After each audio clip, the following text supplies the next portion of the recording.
नमस्कार। साहित्य भित्तिक कार्यक्रम कादम्बिनी आम पत्रिका को स्वागत करुछि मु प्राची महापात्र। आज अध्याय अच्छी साहित्यिका श्रीमती सरोजिनी साहू सहित आलाप, गीति कवि श्रीजुक्त मनोज कुमार महांती कविता भग्न कोणार्क और आहुरी बाकी एवं गाल्पिक प्रबोध कुमार राउत गल्प पुस्तक हृदय मागुथिबा झियो को समीक्षा करिवे साहित्यिक वैष्णव चरण सामल।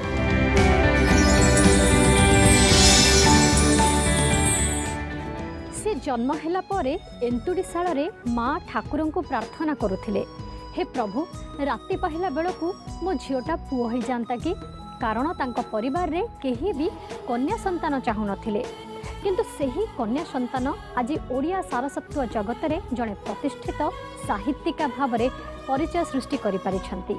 तेणु आसंतु आज आलाप भेटिबा सेही प्रतिष्ठित साहित्यिका श्रीमती सरोजिनी साहू को।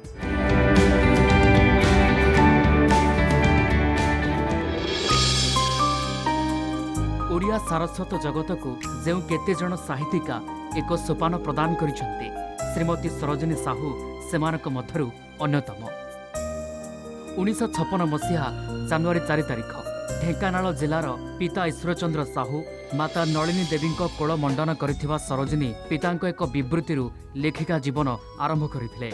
पितांक बिवृत्तिरु लेखिका जीवन आरंभ करिथिबा सरोजिनी विद्यालय पढ़ा समय जड़े पत्र बंधुक प्रेरणा रे लेखिका जीवन को आगक बढ़ाइथिले। मो लेखिका जीवन आरंभ है प्रकृत में कह गले 70 दशक आरंभ हो 70 मसीहा आड़ को, किंतु ता पूर्वर मु कही रखे जे मोर प्रकृत में लेखालेखी आरंभर प्रथम बोधे 60 दशक रु, कारण से समय मुझे स्कूल पाठ पढ़ु थाए मो बड़ भौणी लिखु था, थरे मु चित्र आंकु थाए। थरे बापा कहले जे देख नानी केते सुंदर गप कविता लिखुची आ तू खाली गारौ था। तो यही घटना मत बहुत से दुख लगी जे बापा मो चित्र को गारौ था बोली कहले। तेणु मु लेखालेखी आरंभ कली से षष्ठ सप्तम श्रेणी पढ़ु थाए, किंतु मो लेखा कौटी मु छापा दौन थाए। अष्टम श्रेणी रे पढ़ला बेलू मो सान भाईर स्कूल पत्रिका जो मैगजीन अच्छे से गोटे गप दरकार पड़ला, मुझे गोटे गप देली छापापी गपटी प्रकाश पाइला। मो स्कूल मैगजीन गपटे देली से प्रकाश पाइला।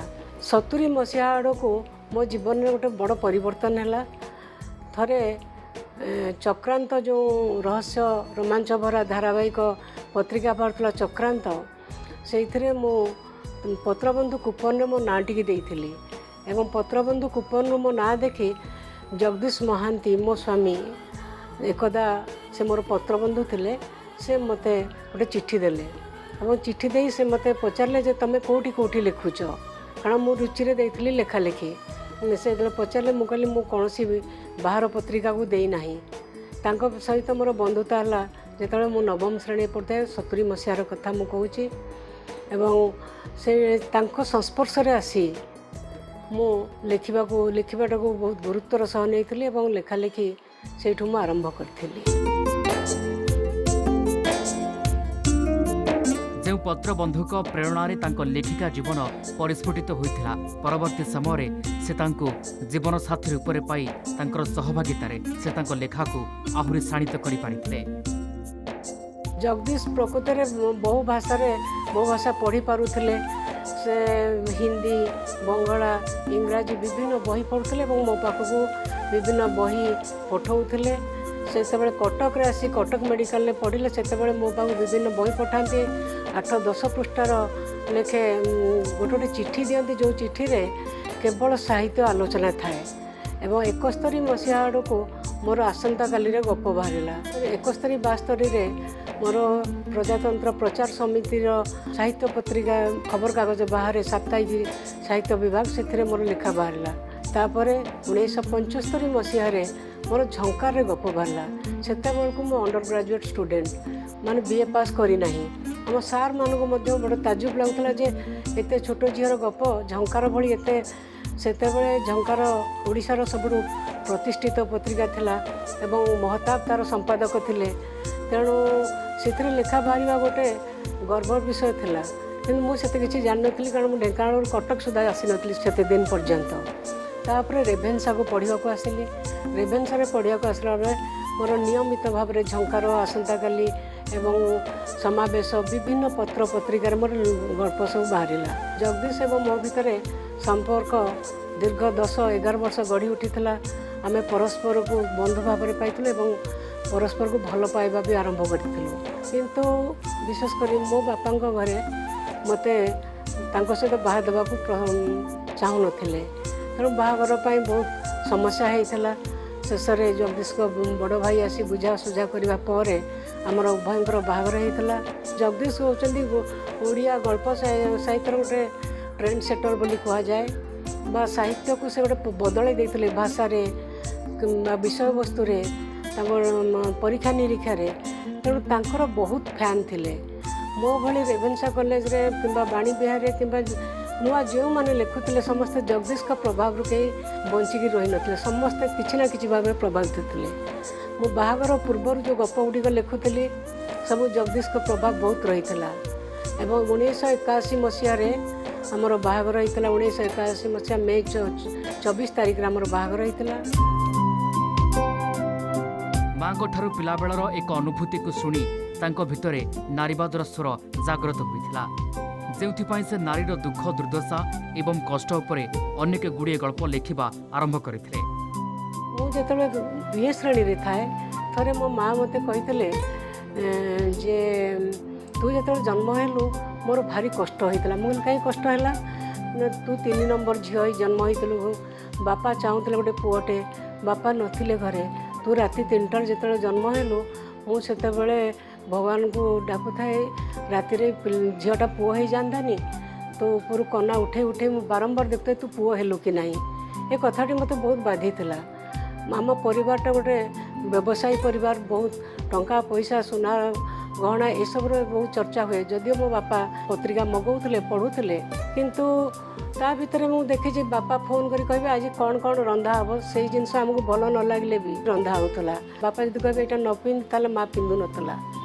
एवं मो जन्म समय मुझे जन्म हेली से समय मत तो मुझे पुओ हेलिनी मत कि पुओ नाटे दिगला डाक ना पुओ ना दिगला मो बाल को पुओ भली खियर कर दिगला मत पुओ पोशाक पिंधे दिगला एवं मु किछि दिन धरी पुओ भली रोथली जेतेबेले मु जगदीश का प्रभाव रे थली बाहागर पूर्वर किंतु बाहागर पर मो भीतर जो नारीवादर बा नारीर असहायतार कथा गुड़ाक बेसी आसला गोटे स्त्री लोकर प्रथम ऋतुमती हेबार अनुभव दुख एवं तार जो स्वाधीनता पराधीनता ताकू लेकरी उड़ी जीवार बेल गप लिखिली मु लिखिली बंध्यात्व को नहीं किंबा गर्भपात को नहीं स्त्री लोकर गर्भपात तो मानसिक जंत्रणार कथा लिखिली मु माँ हबार से अनुभव को नहीं गप लिखिली एमती कि लेस्बियन रिलेशनशिप को नहीं गप लिखी तो यही भाव में नारीर सामग्रिक चेतना को नहीं लिखी किंतु मो रेप गपटी जो मुझे लिखिली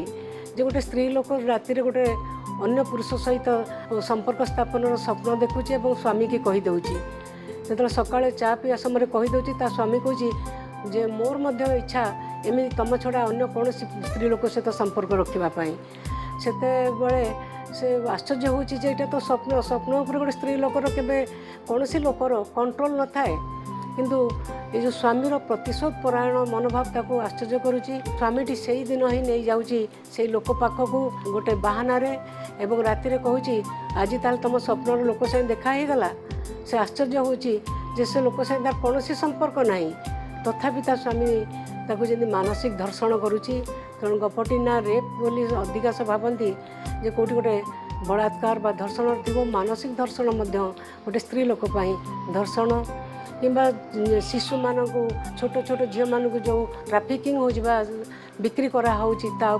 लिखी पक्षीवास उपन्यास मुझे स्त्री लोक मैंने केमी रायपुर इत्यादि रे जाइकरी बिक्री होती वेश्यावृत्ति करुँच उपन्यास लिखी तेणु सामग्रिक भाव में मु नारीर तार दुख दुर्दशा तार स्वाधीनता तार असहायता एवं पूर्णांग नारीर जो जीवन को मु चित्रित करिछि।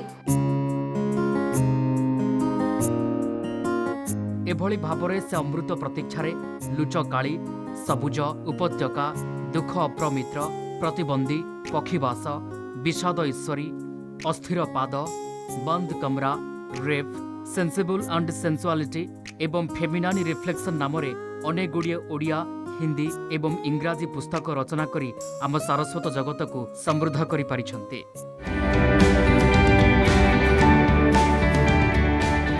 खाली ओडिशा नुहे, ओडिशा बाहर मध्य साहित्यिकांकर अनेक ख्याति रही।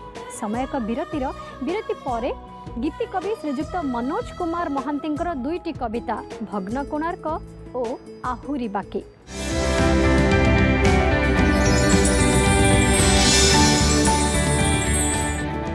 विरति पर सुस्वागत। एबे आजिर कवितार गीति कवि श्रीजुक्त मनोज कुमार महांतींकर दुईटी कविता भग्न कोणार्क और आहुरी बाकी।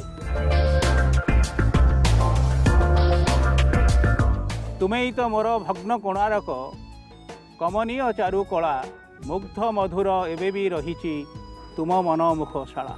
तुम्हें तो मोर भग्न कोणार्क, कमनीय चारुकला, मुग्ध मधुर एबे भी रही तुम मनमुखशाला। तुमर गढ़ण छंदरे भरा, रूपरे मायार मधु, अलस आखिरे स्वप्न मोहिनी, लाग तुम्हें प्रीति सिंधु। तुमर गढ़ण छंदरे भरा, रूपरे मायार मधु, अलस आखिरे स्वप्न मोहिनी, लाग तुम्हें प्रीति सिंधु। शिला करिअछि सिहरित मोर बुकुर बिजन बेला, शिला करिअछि सिहरित मोर बुकुर बिजन बेला। तुम्हें तो मोर भग्न कोणार्क, कमनीय चारुकला। मिलन गंधर संध्या रागरे, तुमर वंग राग, अधर सुरारे अधीर करिच मोमन ढेउर ढंग। मिलन गंधर संध्या रागरे, तुमर वंग राग, अधर सुरारे अधीर करिच मोमन ढेउर ढंग। पुण्यर तुमे मंदिर मो पाई, श्रृंगारर मधुशाला। पुण्यर तुमे मंदिर मो पाई, श्रृंगारर मधुशाला। तुम्हें तो मोर भग्न कोणार्क, कमनीय चारुकला, कमनीय चारुकला, कमनीय चारुकला। हेउची आहुरी बाकी। मोते माग तुमे नुआ सकाळटे, राति तो आहुरी बाकी। सकाळ तो नाही मो हाथ मुठारे, आसीब देले मु डाकी। मोते माग तुमे नुआ सकाळटे, राति तो आहुरी बाकी। सकाळ तो नाही मो हाथ मुठारे, आसीब देले मु डाकी। अजाड़ी अलिक मोह प्रीति पियालारे, सजाड़ी देइच सबु स्मृतिर थाकरे। अजाड़ी अलिक मोह प्रीति पियालारे, सजाड़ी देइच सबु स्मृतिर थाकरे। मोते माग तुमे पुण्यर पीयूष, मोते माग तुमे पुण्यर पीयूष। पाप तो आहुरी बाकी, पाप तो आहुरी बाकी। सकाळ तो नाही मो हाथ मुठारे, आसीब देले मु डाकी। आड़े अनेक कंटा मोर पथ धारे, रकत देइच पोछी फूल पापुली रे।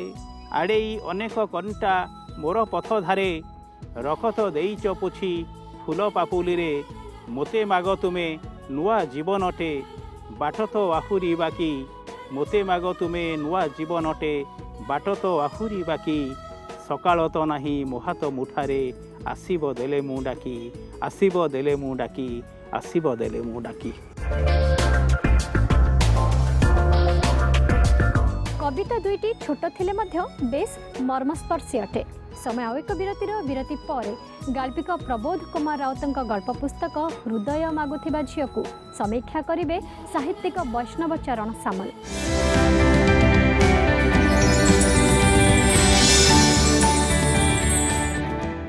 विरति पर सुस्वागत। एबे आजिर समीक्षारे गाल्पिक प्रबोध कुमार राउतंक गल्प पुस्तक हृदय मागुथिबा झियकु समीक्षा करिवे साहित्यिक वैष्णव चरण सामल।